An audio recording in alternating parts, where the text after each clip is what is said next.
Tariki ya 17 Mata 2025 ikigo cy'igihugu cy'ibarurishamibare mu Rwanda National Institute of Statistics in Rwanda cyashyize hanze imibare igaragaza uko uburere bugiye bukurikiranye mu bukene, biza kurangira Nyamagabe ku mwanya wa nyuma, Gisagara ziyikurikiye ndetse na Rusizi biri mu myanya 3 ya nyuma. Atuvuye ku myanya 5 ya mbere harimo Nyarugenge, Kicukiro, Gasabo, Gicumbi ndetse na Kirehe.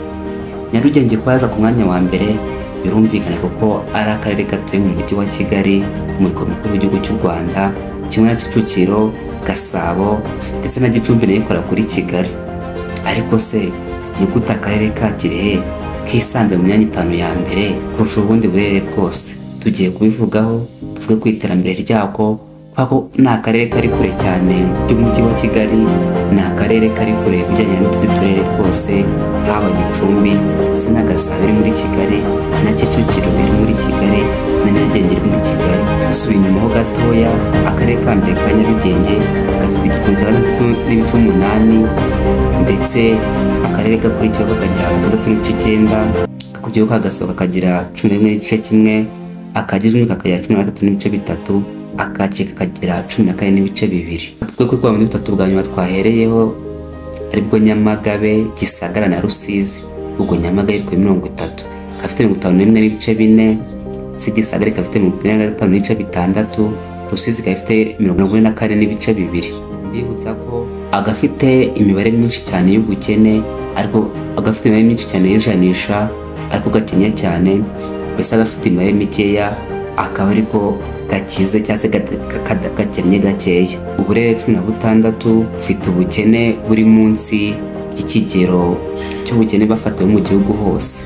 Ni ukuvuga ko uburere 10 ufite ubukene bwo hejuru cyane buri mu ntara y'Uburengerazuba ndetse n'intara y'Amajyepfo. Bahaye ikaze, nge Dihirwa Innocent, tujye vuga byinshi ku karere ka Kirehe bituma kaza muri imyanya 5 ya mbere. Kakaza ari aka gatanu, ari akarere kari kure cyane cyane y'umujyi wa Kigali mu birometero byinshi cyane.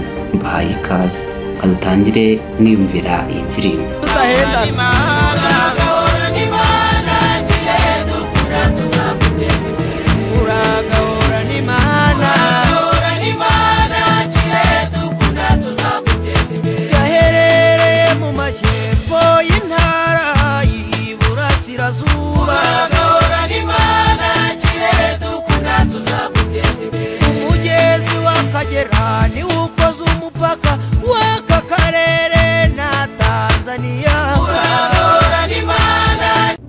Akarere ka Kirehe kari mirometero 163 uturutse mu mujyi wa Kigali, kakaba gafite ubuso bw'1166 kilometero kare, kakaba gafite abaturage 590 ku kilometero square.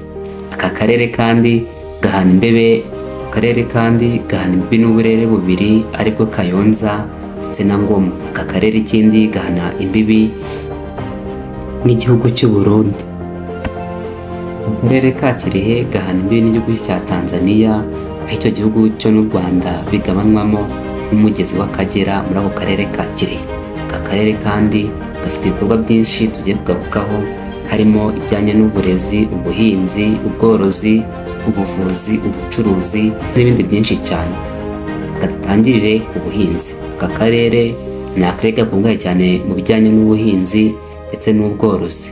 Aka karere karimo imishinga myinshi cyane ifasha aka karere kuzamuka cyane ku rwego rwo hejuru kikura mu bukene, kubera ko harimo imishinga yo kuvomerera imyaka ihambaye cyane, ari imishinga ikorera mu karere mu murenge wa Nasho ndetse no mu murenge wa Mahama ndetse no mu murenge wa Mpanga, cyane cyane mu bice byo mu bibaya. Aka karere kandi gahingwamo ibishanga by'umuceri, kakaba karimo ibishanga by'umuceri bikaze cyane, harimo igishanga cya Cyunuzi gitanga umuceri mwinshi cyane. Mu bindi bihingwa bihera cyane harimo ibigori, ibishyimbo, tutibagiwe n'urutoki rufite akamaro kanini muri aka karere ka Kirehe.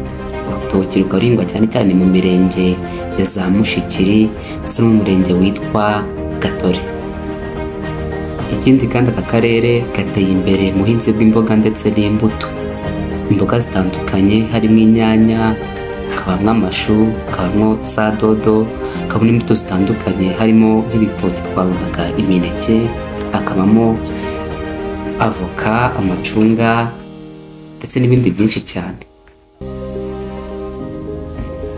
Mbere y'uko tuvuga ku burezi bwo muri aka karere, tuvuge ko abayobozi bakayobora. Muri uyu mwaka kayobowe n'uwitwa Rangira Bruno, ariwe muyobozi w'akarere.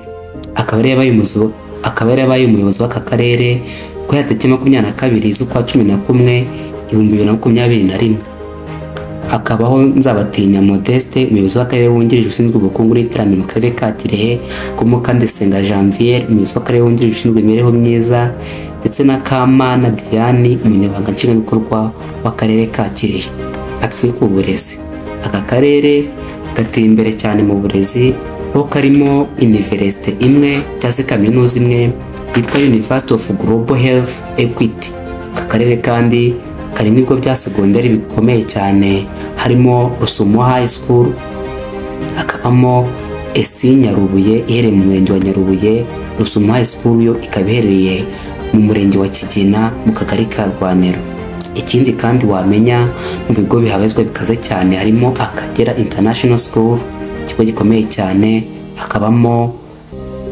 hakabamo Kirehe Adventist Clinical School kizwi nka Apapen, ndetse hakabamo ikigo cyitwa Risedo Rusumo, Esi Rusumo, Apena ndetse n'ibindi byinshi. Mu bindi bigo twavuga harimo za primaire zikomeye cyane, kamoza na sa zikomeye cyane. Kubera ko uburezi bwiza ubundi butangira hasi, katuvuge zimwe muri primaire ndetse na sari zikomeye ziri muri aka karere. Hari Nyarubuye Pine School iri mu murenge wa Nyarubuye, hakaba Utunyange Vision School mu murenge wa Kigina, hakaba Green Valley Nursery and Primary School, hakaba Akajya International School, Apeki Amizero, Intwaza Lutheran Nursery and Primary School, akazigo cyitwa Happier Kindergarten and Primary School, Chute Nursery and Primary School, Right Nursery and Primary School Kihanzi, Kirehe Adventist TSS G.BB.A Butanga ndetse n'ibindi byinshi cyane. Mbiko twababwiye haruguru bijyanye n'iby'imyuga ndetse n'ibifite ama high schools bitanga amashami agiye atandukanye, harimo MEG, Hegel, MCE, Hegel, MCB, PCB, MPG, ECM, REG, za psychology, ama RFK. Ku bijyanye n'ubwikorezi, akarere kari mu mijyi yunganira umujyi wa Kigali, bityo ubwikorezi bwakaba bworoshye cyane. Akarere gafite imihanda myiza iteye imbere mu bice bigiye bitandukanye, imihanda ya kaburimbo ndetse n'indi mihanda y'igitaka, imihanda itukura. Tubamenya ko aka karere kubera ko ari akarere gaherereye mu bice bisa nkaho bitari nk'imisozi myinshi cyane, kare bituma ubwikorezi bworoha, bityo kujyana umusaruro uva mu bice bimwe cyangwa ibindi byoroha cyane.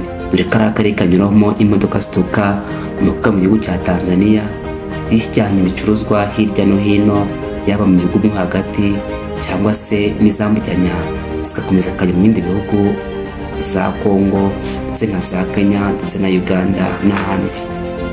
Ibyo tumaze kubabwira ni bike cyane kwituma aka karere gakomeza gutera imbere mu buryo bwinshi cyane, mu muvuduko wo hejuru cyane. Baragiye kuzakujyana ibindi biganiro. Murakoze. Njye ndi Hirwa Innocent kuri Hirwa SMTS.